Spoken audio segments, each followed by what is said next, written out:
Alex looked at the clock. It was 4:30. His sister Emma would arrive at 6. Her birthday gift was supposed to be on the table before she came, but the table was empty. Alex opened the delivery app again. The screen said, "Delivered at 3:42. Alex checked outside his apartment. Nothing. He checked near the stairs. Nothing. Then he saw a small photo in the app. It showed a brown box beside a red door. Alex stopped.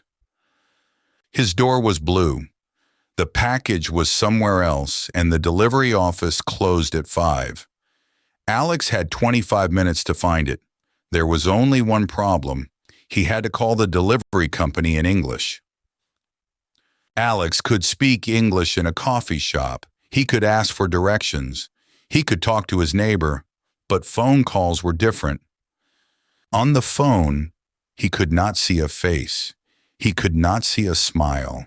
He could not see when the other person understood him. When the voice became fast, his English disappeared. Alex stared at the phone number in the app. He pressed call. The phone rang once, then twice. "Hello.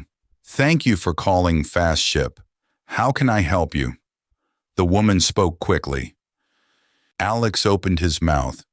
"Hello, the package is..." The woman waited. The silence felt huge. Alex tried again. "It says, but I don't... Can I have your tracking number, please?" Alex knew the words tracking number. He had seen them in the app. But the question came so fast that he was not sure. "Sorry," he said. The woman repeated the question, but she repeated it just as quickly. Alex looked at the clock. 4:38. His hand became hot around the phone. "It's okay," he said. "Thank you." Then he ended the call. For 1 second, the room was completely quiet. Alex felt angry with himself. The words were not new. The grammar was not difficult. Why could he speak in a store but not on the phone? Then a new message appeared in the delivery app. "Need help? Call before 5 p.m. 4:39. Alex had 21 minutes left. He almost gave up. He could buy another gift later. He could tell Emma the truth. Before calling again, Alex tried the help chat in the app. A small robot message appeared.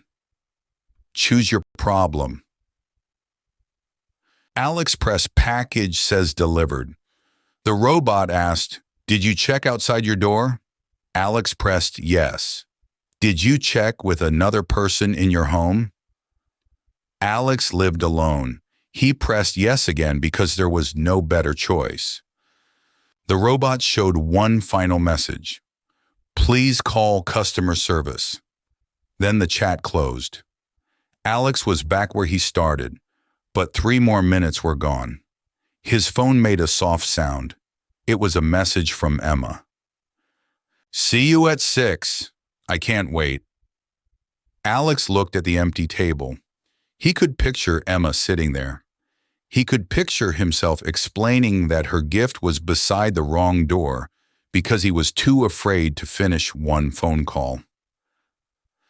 But this was not an ordinary gift. Inside the package was a small photo book. Alex had filled it with pictures of Emma and their family. Some of the pictures were old. He could not replace them before 6. Alex looked again at the delivery photo. The red door was the first clue. He walked into the hallway. Every apartment door on his floor was blue. He went down 1 floor. Blue doors. He went down again. At the end of the hall, 1 door was red. Apartment 18. Alex lived in apartment 81. Maybe the driver had changed the numbers. Alex knocked. No answer. He knocked again. Still no answer. The package was not outside the red door now.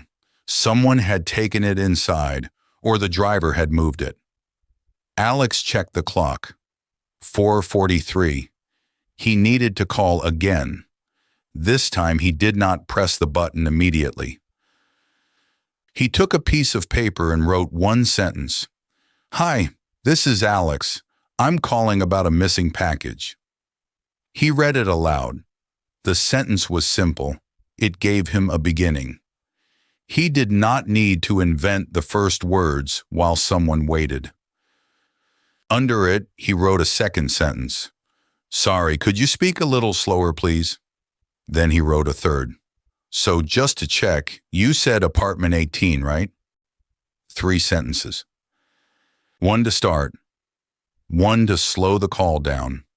One to check the important information. Alex opened the voice recorder on his phone. He wanted to hear how the first sentence sounded. The first time, he rushed through it. "Hi, this is Alex. I'm calling about a missing package." The words ran together. Alex listened once. Then he tried again. "Hi, this is Alex. I'm calling about a missing package." This time each part had space. His English was not different. His speed was different. Alex noticed something important. When he spoke slowly, he could hear his own plan. The next word did not feel like a surprise. Alex took a breath. Before he called, he practiced the first sentence one more time. Say it with him now. "Hi, this is Alex. I'm calling about a missing package." There was no need to speak fast. Clear was more important than fast. Alex pressed call. The same woman answered. "Hello. Thank you for calling Fast Ship. How can I help you?" Alex looked at his paper. "Hi, this is Alex. I'm calling about a missing package." The sentence came out slowly, but it came out clearly. "I can help with that," the woman said. "May I have your tracking number?" Alex understood this time. He read the number from the app. The woman began to explain. Her voice became faster. Alex caught only a few words. Driver, photo, apartment, return. His old fear came back. He wanted to say, "Okay," even though he did not understand. He wanted the uncomfortable moment to end. Then he remembered why he was calling. Emma would arrive soon. The photo book mattered more than his embarrassment. Alex looked at line 2. "Sorry, could you speak a little slower, please?" There was a short pause. "Of course," the woman said. Her voice changed. The words became slower and clearer. "The driver left the package at apartment 18, she said. Then a person called us. The package is now with the building manager." Alex understood most of it, but one detail could still be wrong. Apartment 18 or apartment 80? If he guessed, he could lose more time. He used line 3. "So just to check, you said apartment 18, right?" "Yes, apartment 18, but the package is with your building manager now." Alex looked toward the elevator. The building manager's office was downstairs. "Thank you," Alex said. "That helps a lot." He ended the call at 4:51, 9 minutes before the delivery office closed. Alex ran downstairs. The building manager was closing her office door. "Wait, please," Alex called. She turned around. Alex showed her the delivery photo and his tracking number. The manager smiled and reached behind her desk. There was the brown box. The driver had read 81 as 18. The person in apartment 18 had taken the box to the manager so it would be safe. Alex held the package with both hands. The practical problem was over, but something else had changed too. Alex had not suddenly learned more English. He had not become fearless. His voice had still felt nervous. He had simply stopped asking himself to speak perfectly. On the first call, Alex believed silence meant failure. He believed he had to answer immediately. He believed asking someone to slow down would make him sound weak. On the second call, he did 3 small things. He prepared his first sentence. He asked for a slower voice. He checked the important information. Those 3 actions gave him control. At 5:58, the doorbell rang. Emma stood outside with a smile. Alex gave her the box. She opened the photo book slowly. On the first page was a picture of them as children. On the last page, Alex had written, "More memories are coming." Emma looked up and hugged him. She never knew how close the gift came to disappearing. Alex did not tell her every detail. He only smiled and said, "It arrived just in time." The next morning, Alex put the small paper beside his phone.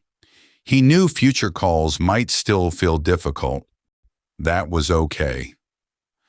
He did not need perfect phone English. He needed a clear beginning, permission to slow the conversation down, and one sentence to check what he heard.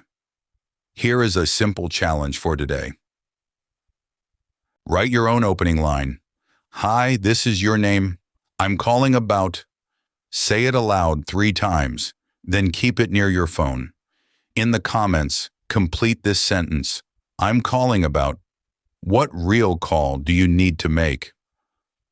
If this story helped you, subscribe to Keep Going and tap like. It helps more English learners find these stories. Then click the next video on your screen. We will practice another real conversation with Alex.